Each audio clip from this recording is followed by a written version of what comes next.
What's going on, guys? Spider here. I got a multiplayer match here for you today, but I'm not going to be talking really about that. I'm going to be talking about Destiny dev notes that were released today. Now, I had a pretty decent game on this match of Control, but one member does not a team make, okay? I'll just put it that way. Alright, so I'm going to talk about the dev notes. This was posted, I think, today by Deej. And I think, I'm not sure exactly what Deej's title. I met him when I was in Seattle, so that was cool. So on September 9th, the Bunge team traded late nights building Destiny for late nights playing Destiny with all of you.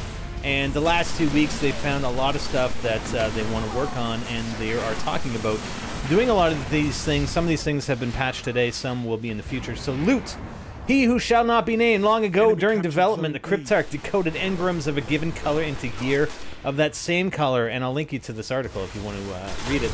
Early in 2014, they added randomness, both for better and worse, to the decrypting process. So basically, you get a legendary engram. You're not necessarily going to get a legendary item from it. You may get a rare item. You may get an exotic item. I don't mind that, but they're saying they didn't adequately communicate the potential random outcomes of decryption, so they are saying expect to see changes to address this soon. I'm not sure what that's going to mean.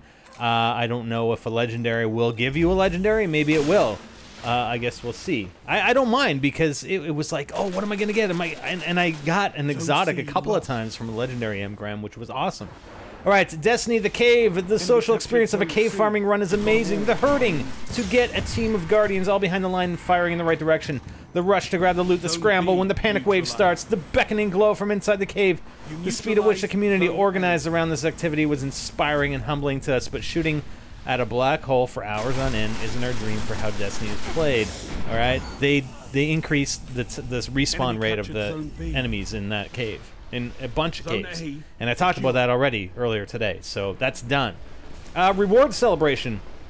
And basically, they're talking about, you know how you get drops at the end of a strike or at the end of a raid? It just kind of flashes along the screen, and then it shows some of the items later on. Well, they want that. There should be more fanfare, is what they're saying. And I agree. You know, when I got my legendary Sparrow from the Vault of Glass raid at the end, I wanted to celebrate that, and the guys got like raid gear. One of our teammates actually got raid armor, and he didn't know it. He didn't even realize until a day or two later, looking in his inventory, oh wait, I have raid armor here, what the heck? So they're going to be addressing this stuff going forward. Social, voice comms. They want to implement voice comms in the near term. They're looking at implementing voice comms in Strikes and the Crucible. But and they were working on this at launch, so they hopefully by the end of the year, they're saying rolled out this year in Strikes and the Crucible at least. Okay, and who knows what's going to happen with communication, you know, just in the world if you're patrolling, etc. Not sure what's going to happen there yet. Okay, activities, strikes. Now they're saying that some of these strikes on some of the bosses aren't taking enough damage. The damage reduction from the Guardians shooting at the bosses is too great, so they're going to be addressing that. I think they already made some of the strikes missions actually a bit easier. I don't mind the difficulty, but they are reducing the difficulty on some of the strikes. Okay, and incoming damage is fine. They're not touching that. The only thing they said they're touching is the damage that you're doing on the bosses. Okay. Now for balance stuff. They're talking about, you know, they want to have each of the character classes balanced against each other as well as weaponry. So they're talking about some of the weaponry here. Exotic weapons. They're designed to look, feel, and sound overpowered, but not break the game. I mean, you bring them in the Crucible, you shouldn't have like an overpowering advantage versus anybody else just because you have an exotic weapon. But at the same time, I mean, it has to be an awesome gun. And you know, they're saying some of the idiosyncrasies and loadouts can be a little frustrating, and some of the weapons that people have been a little bit disappointed with, like the Thorn and the Bad Juju. Okay, so they're going forward. They're going to be trying to address it. All right, and what they're saying is don't shard the guns. They're going to be addressing the issues with some of those exotic weapons to make them more awesome than they already are. Alright? Auto rifles.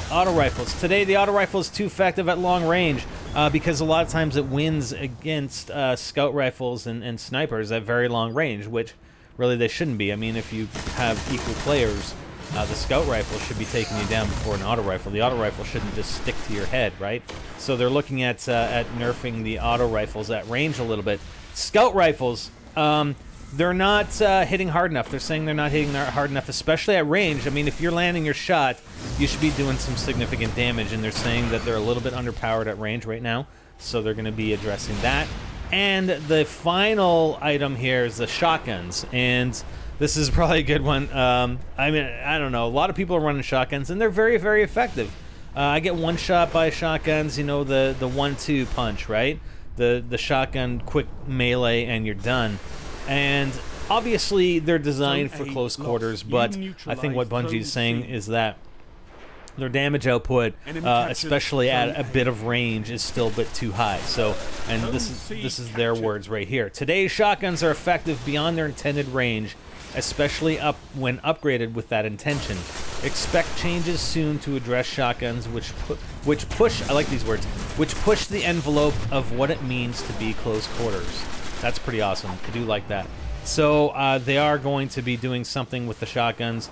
Yeah, I'm dying a lot here in this game. I've been watching. I haven't actually been watching much. I've been reading this article and relaying my thoughts to you guys. But I'm just scrambling for these targets. And like I said at the beginning of the game, not one member does the team make. Did I say? Is that exactly what I said? I don't know. But, you know, this game, and the nice thing about it is that this game and the developer Bunge, I mean, they got over 500 people working at their headquarters, at the dev site in Seattle, or just outside of Seattle, and they're committed to this game over the next 10 years.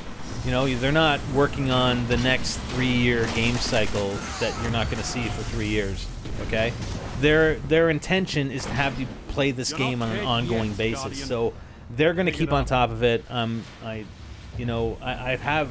certain they're going to keep on top of it, and hopefully address things as we go here, and it looks like they are. And I wanted to bring that to you guys today, and I will continue to bring more to you as we get the information. All right, guys.